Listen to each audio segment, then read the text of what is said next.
Hello students, very good morning all of you. हम अपने last lecture में van der Waals forces के बारे में पढ़ रहे थे। आज हम डिस्कस करेंगे अबाउट गैसेस। ठीक है, तो उनमें सबसे फर्स्ट आता है हमारे पास गैस लॉज। तो अब गैस लॉज का मतलब क्या होगा? गैस लॉ हमें किसके बारे में बताएंगे? अगर मैं बात करूं गैसेस के बारे में, तो गैसेस के बारे में कैरेक्टरिस्टिक्स क्या क्या होंगी, कौन कौन सी इसकी मेजरेबल प्रॉपर्टीज होंगी, लाइक अमाउंट ऑफ गैस, है ना, प्रेशर, वॉल्यूम। और ये सारी चीजें किसके ऊपर डिपेंड करेंगी? टेम्परेचर के ऊपर, है ना। क्योंकि अगर मैं टेम्परेचर को चेंज कर दूं तो जो प्रेशर और जो वॉल्यूम है वो चेंज हो सकती है। अगर मैं अमाउंट को चेंज कर दूं तो भी प्रेशर और वॉल्यूम चेंज हो सकता है। मतलब कि अगर मैं किसी भी गैस की वॉल्यूम बताना चाहूं कि भाई मेरे पास कोई गैस है, उसकी वॉल्यूम 2 लीटर है, 5 लीटर है, 10 लीटर है, तो सबसे पहले वॉल्यूम का मतलब क्या हुआ कि कोई भी सब्सटेंस कितना स्पेस ऑक्यूपाई करता है।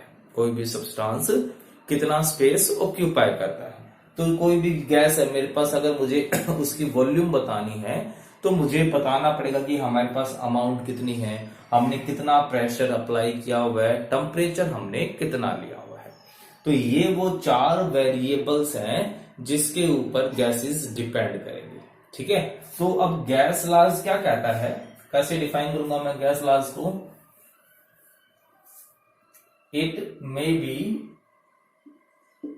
Defined as the quantitative relationship, as the quantitative relationship between any two variables,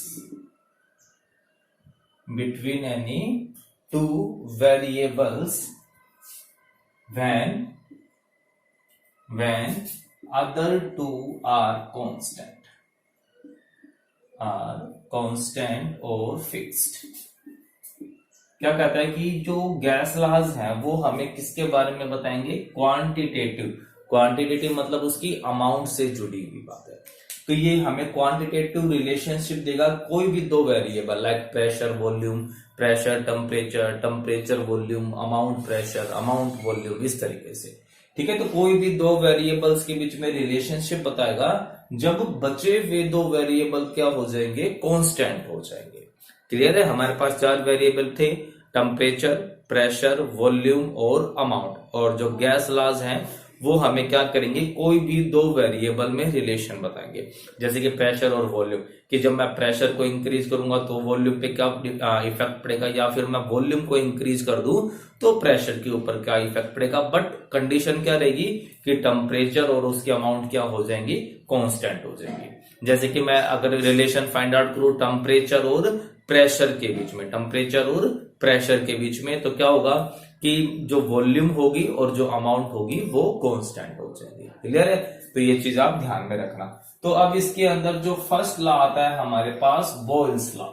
तो बॉयल्स लॉ है, साइंटिस्ट के नाम से है। तो ये जो लॉ है बॉयल्स ने ही दिया था। मतलब कि ये जो लॉज है, BOYLES, Boyle's law, this law was given by Paul in 1662। करीब 1662 में ये ला दिया था। मतलब कि बॉयल्स ने गैसेस को स्टडी किया था, फिर वहां से उसने कुछ ये लॉज निकाला। तो ये जो बॉयल्स लॉ है ये हमें किस किस के बारे में बताता है? ये pressure volume relationship, pressure volume relationship. Clear है? तो क्या कहता है ये? According to this law,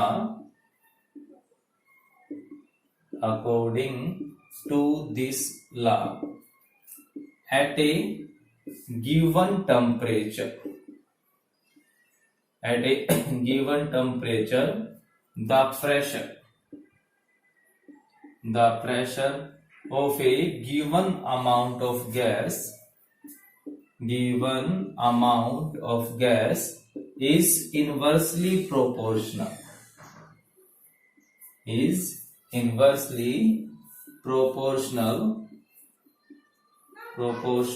to the volume of gas।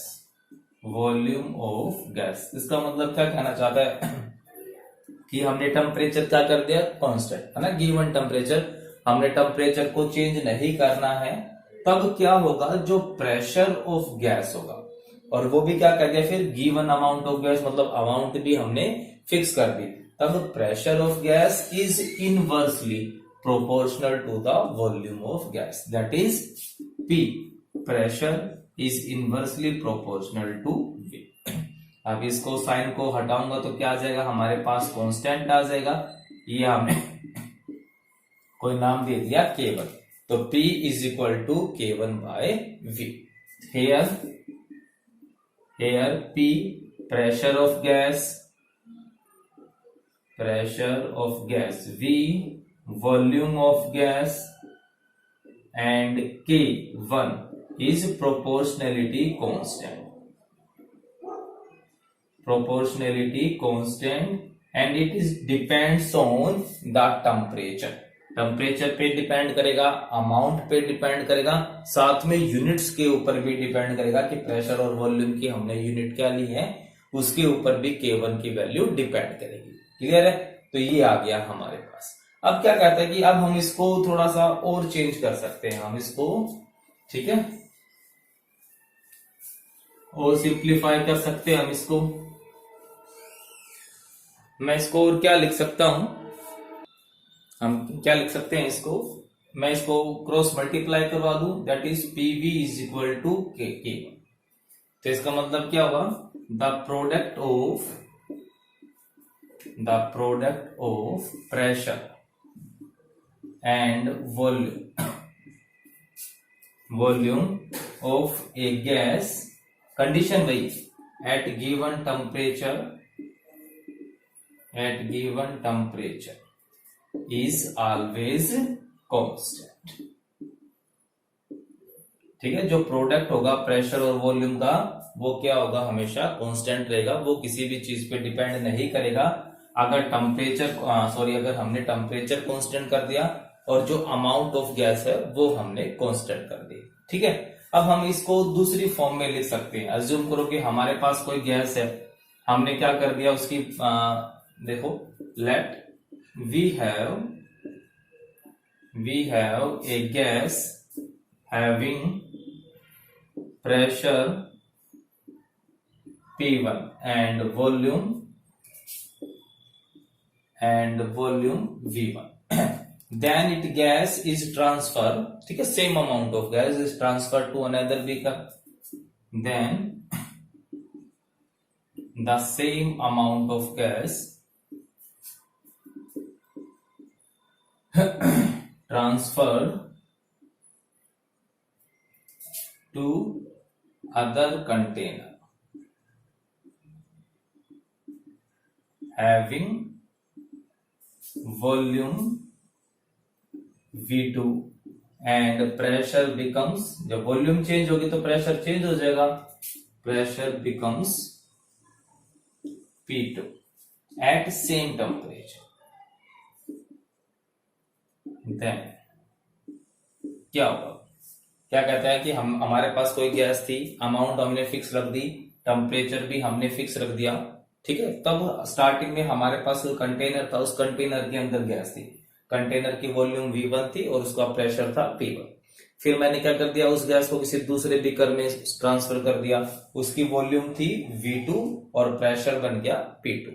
तो अब इन दोनों में क्या रिलेशन होगा, अब हमें पता है ना कि प्रेशर और वॉल्यूम का जो प्रोडक्ट है वो क्या रहेगा, कांस्टेंट रहेगा। देन बॉयल्स लॉ, तब बॉयल्स लॉ क्या कहता है, then according to Boyle's law P1 V1 is equal to P2 V2, है ना, ये product of pressure and volume at given temperature and amount is always constant. तो इसका मतलब क्या होगा कि भाई इंडिविजुअल प्रेशर चेंज हुआ, इंडिविजुअल वॉल्यूम चेंज हुई, बट दोनों का प्रोडक्ट क्या रहेगा, सेम, क्योंकि वॉल्यूम जितनी बढ़ेगी प्रेशर उतना ही क्या हो जाएगा, कम हो जाएगा, क्योंकि ये इनवर्सली प्रोपोर्शनल है ना, सिंपल सी बात। अब हम इसके लिए ग्राफ अगर प्लॉट करते हैं, ठीक है, तो हम इनके लिए ग्राफ प्लॉट करेंगे तो हमारे पास क्या क्या आएगा वो देखो। तो फर्स्ट है हमारे पास, हम इसको ग्राफिकल फॉर्म में रिप्रेजेंट कर सकते हैं, graphical representation of Boyle's law.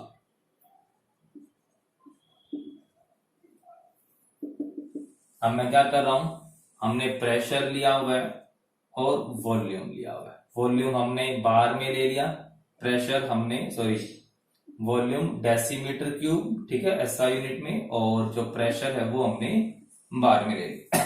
तो अब हमने ये पता है ना कि जो प्रेशर है वो वॉल्यूम के इनवर्सली प्रोपोर्शनल होता है। जितनी ज्यादा वॉल्यूम आप इंक्रीज करते जाओगे प्रेशर क्या हो जाएगा, डिक्रीज। जैसे सिंपल सा बैलून ले लिया हमने, अब हमने क्या कर दिया, उस बैलून के हमने अंदर एयर फिलअप कर दी, ठीक है, हमने उसको बांध दिया। अमाउंट ऑफ एयर क्या होगी, फिक्स होगी, टेम्परेचर लगभग कांस्टेंट सा ही है। अगर मैं क्या कर दूं, उस बैलून का साइज बढ़ा दूं पहले मेरे पास बैलून के अंदर हमने एयर डाली हुई थी, गैस डाल दी, वो बैलून बिल्कुल फटने वाला था, छोटा सा बैलून था। अब मैंने वही सेम गैस किसी बड़े बैलून में डाल दी, ठीक है, गैस सेम रही, टेम्परेचर सेम रहा, बट वॉल्यूम बढ़ गई ना।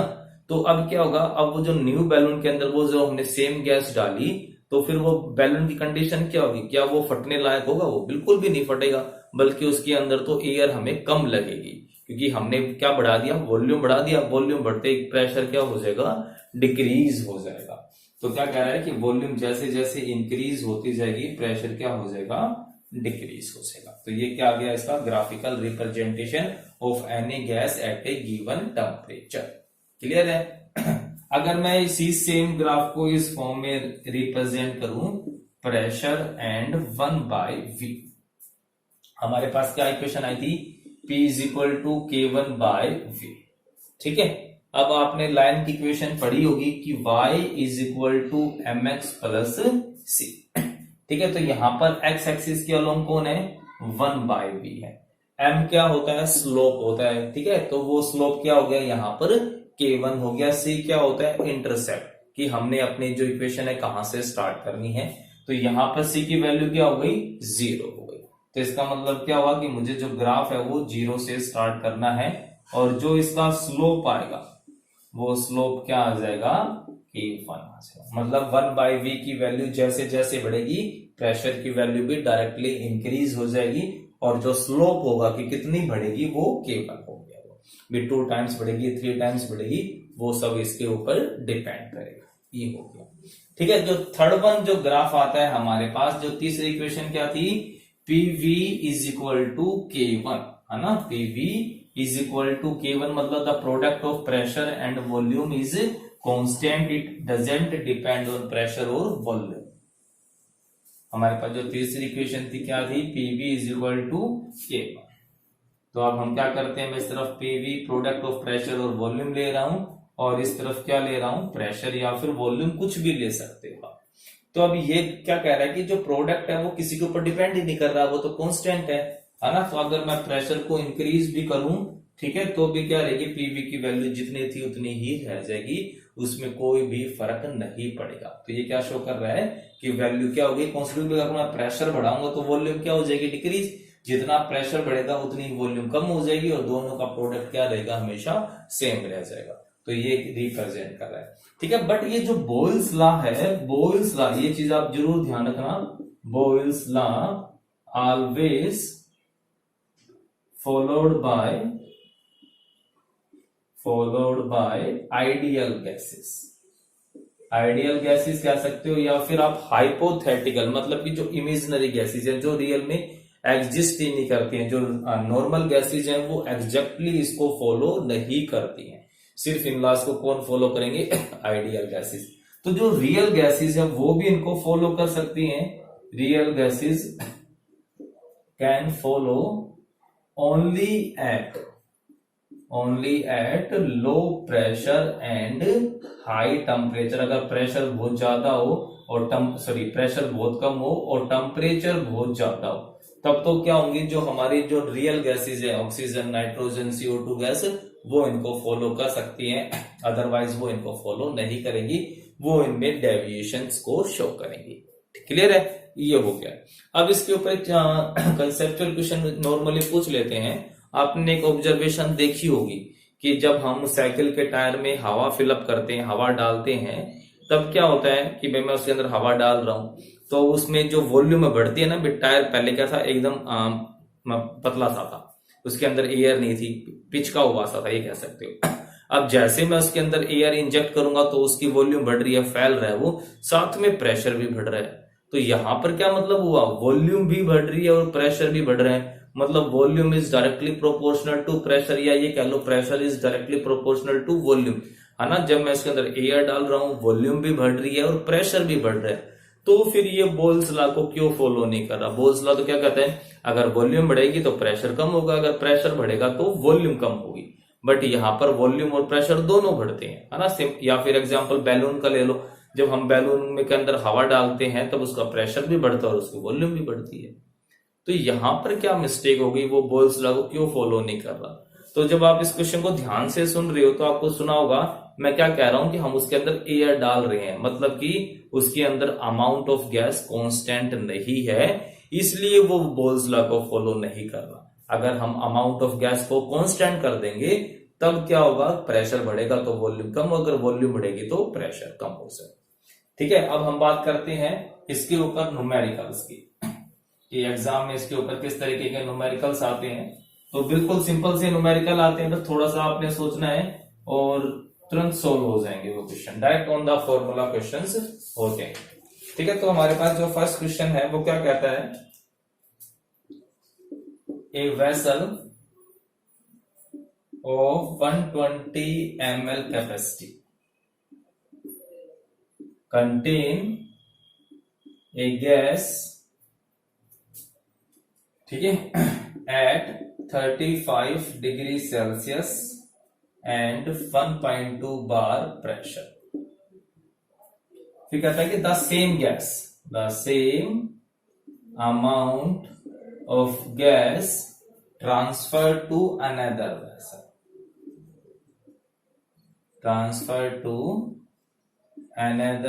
वेसल, हमने इसको दूसरे वेसल में ट्रांसफर कर दिया, ठीक है, ऑफ वॉल्यूम, जिसकी वॉल्यूम कितनी कहता है वो 120 ml एट 35 डिग्री सेल्सियस, मतलब टेम्परेचर कांस्टेंट है, अमाउंट भी कांस्टेंट है।